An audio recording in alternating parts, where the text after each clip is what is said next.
of a sudden, people started crushing forward. Everybody started running. There was screaming. I was just telling everybody to get down, and then like get out the way, and the officers were coming around. We have had 12 patients that we have treated, 11 of which are children with 9 gunshot wounds. I'm angry at what happened today.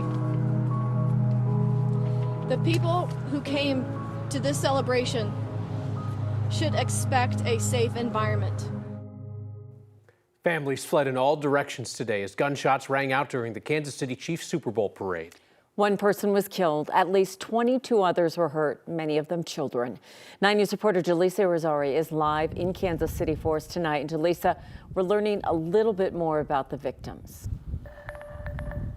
Yeah, late tonight, we learned that the person who was killed in this shooting was Lisa Lopez. She was a DJ at a Kansas City radio station here. She came from a prominent family in the Kansas City area, a prominent Latino family here in the Kansas City area. And she was also a mother of 2. Now, here's what we know so far about the shooting. It happened as the rally was finishing up. Someone started firing shots along the parade route. That's the moment the day went from celebration to chaos.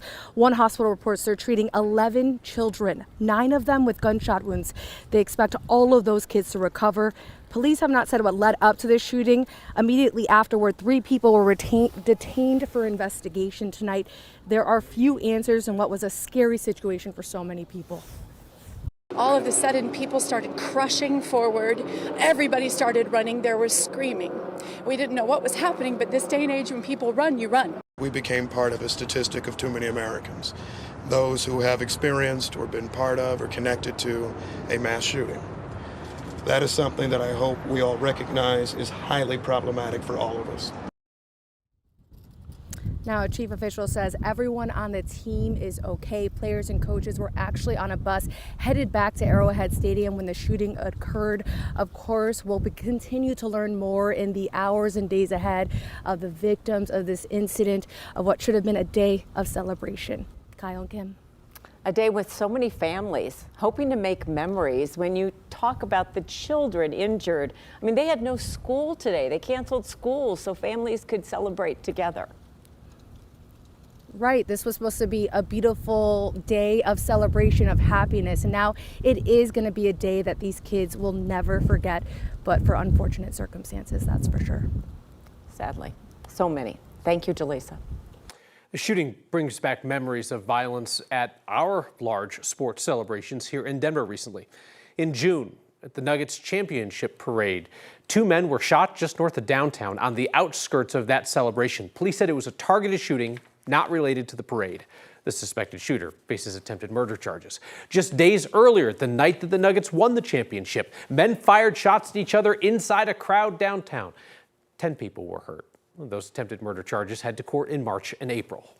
6 years ago today, another mass shooting shook a community in Florida. A shooter killed 17 people at Marjorie Stoneham Douglas High School in Parkland, Florida. The shooter was sentenced to life in prison. Following the tragedy, the state's Republican governor signed a gun control package into law, which raised the age to buy a gun to 21, added a 3-day waiting period. Democrats in the U.S. House are pushing for more gun control laws at the national level. Simply said, things don't have to be this way.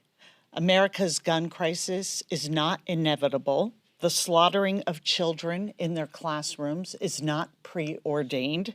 It is a choice.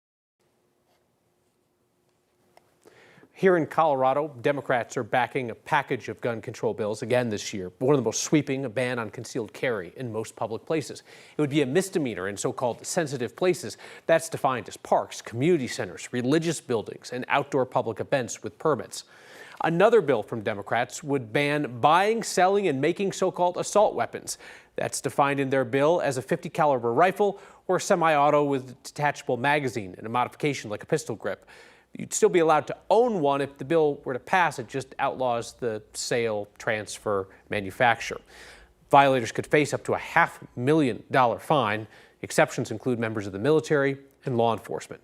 Several gun control bills passed by Democrats last year are not in effect because they're held up by court challenges from guns rights groups.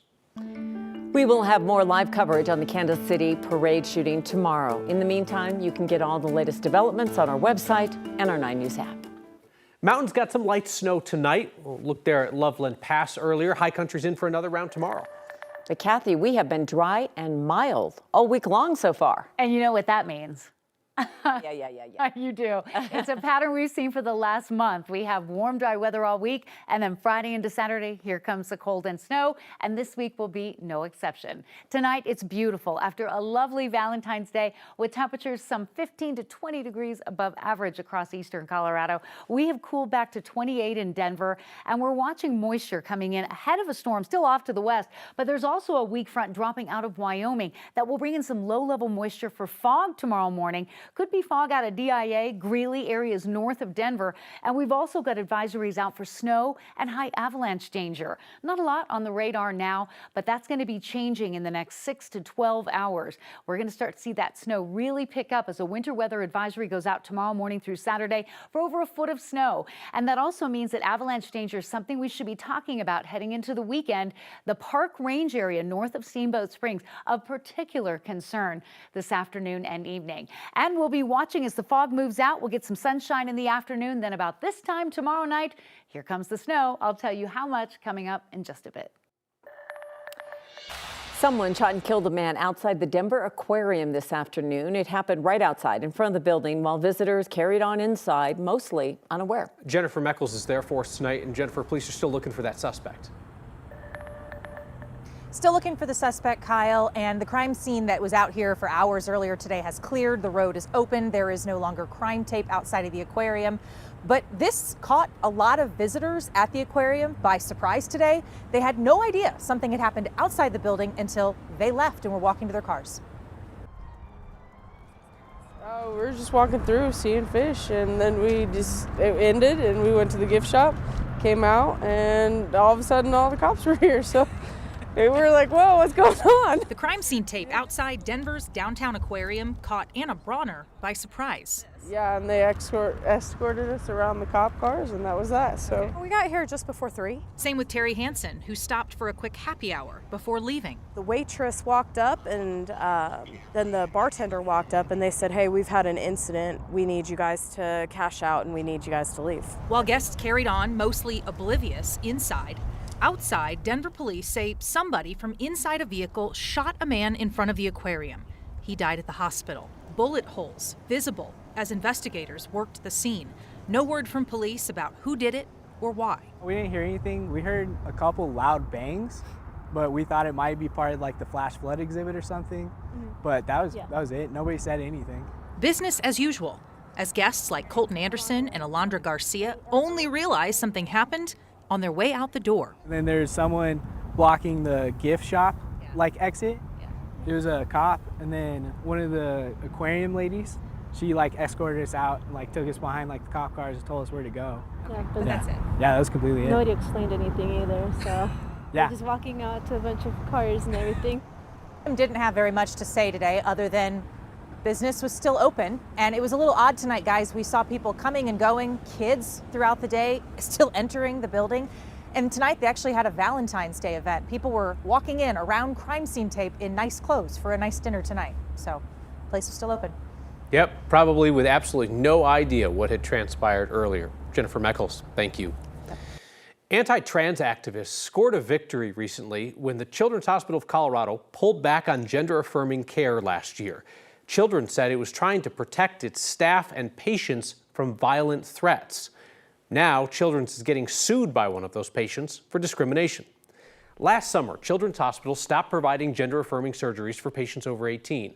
The hospital never performed those surgeries on minors, but they did provide other services like hormones and puberty blockers for transgender kids.